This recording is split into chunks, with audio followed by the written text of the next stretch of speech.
Okay guys, today we're gonna rig up a spinning rod for salmon fishing. First thing you're gonna do is you'll notice that I have the top portion of the rod up here. We have the lower portion down here. There's a couple inch gap here. This is so if you're walking and you drop the rod, this tip is not gonna hit the ground because it would snap off.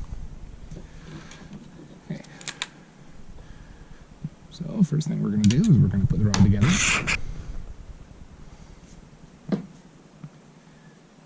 And slide it in.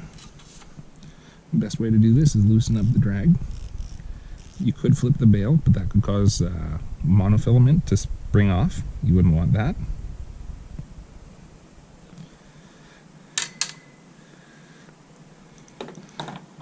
So as we've got the drag loose, we're just pulling it up, making sure it goes through the center. You don't want to go through the side, that will shred the line.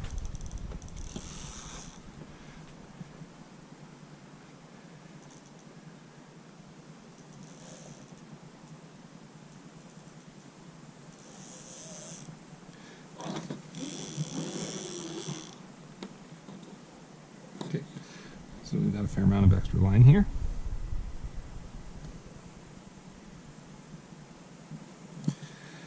And we go into the tackle box, grab the necessaries, and the necessary tools. These are the 3 tools that you do not want to leave your house without. Pliers, wire cutters, scissors. Okay, first thing we're going to do, we're going to put a bobber stopper on.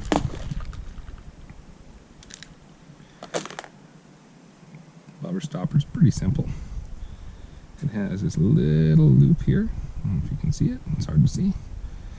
And what we're going to do is we're going to thread that line through that loop.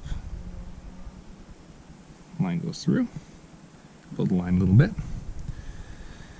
Now we're going to grab that and we're just going to pull it right onto the line.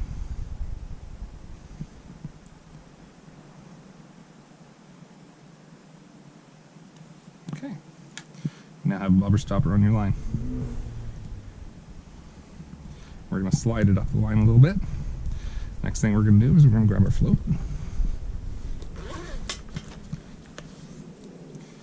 The float has a little hole in the top.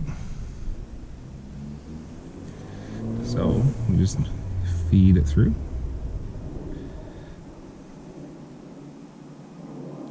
Feeding it through. Okay, leave that down. Next thing we're going to need to do is we're going to need to add some weight. I like this coil weight because it's relatively inexpensive. All you do is you just straighten out how much you need.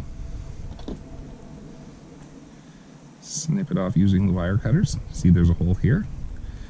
You need wire cutters so that when you cut it, there's now the hole on the other side. If you just use pliers, it's going to close that up. You're going to have a pain in the ass dealing with it. Okay, so I grabbed a bead. Now all we're doing is we're threading that line through the weight. And then we're plumping that little bead on there. Bead goes on.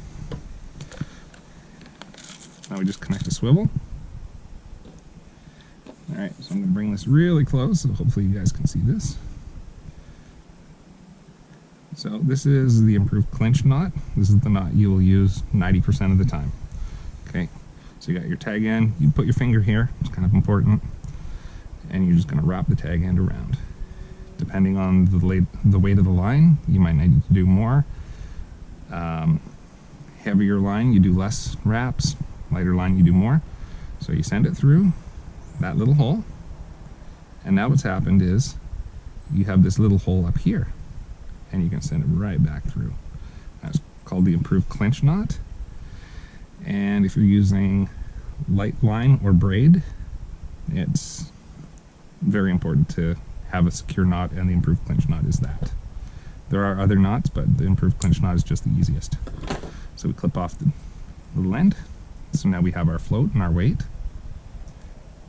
The weight's going to slide, it's going to hit this, it's not going to damage your knot. To adjust the depth that you're fishing at, you have this little bead, if you can see it. There it is. And all you have to do is slide that up. That allows your float to go up further, which allows this to get in the water deeper. Okay, so we got that. Now I've got a pre-cut piece of leader material again. We're just going to send it through this little hole in the swivel, wrap it around.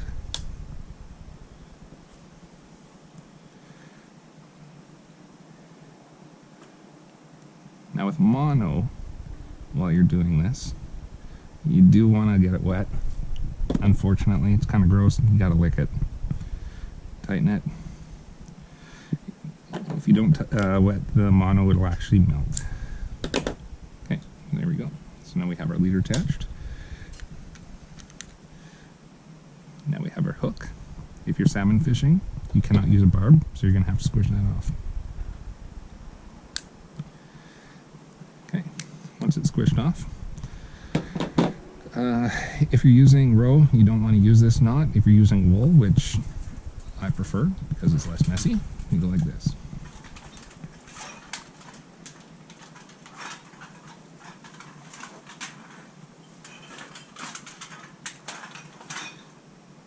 Through the hole, around the shank, through the hole, around the shank, through the hole, around the shank.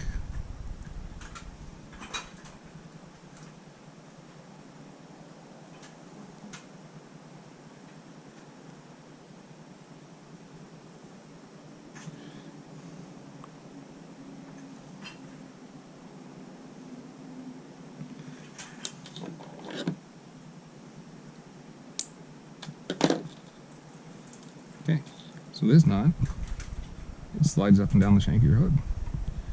It allows you to put something in there. You wouldn't use fish eggs because this will actually cut through the fish eggs. You don't want that.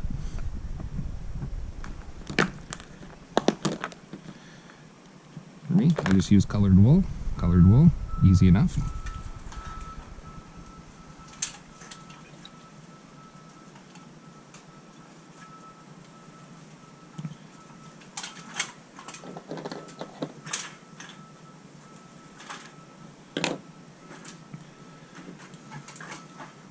So wool, you don't need it to be big, just the size of about a fish egg.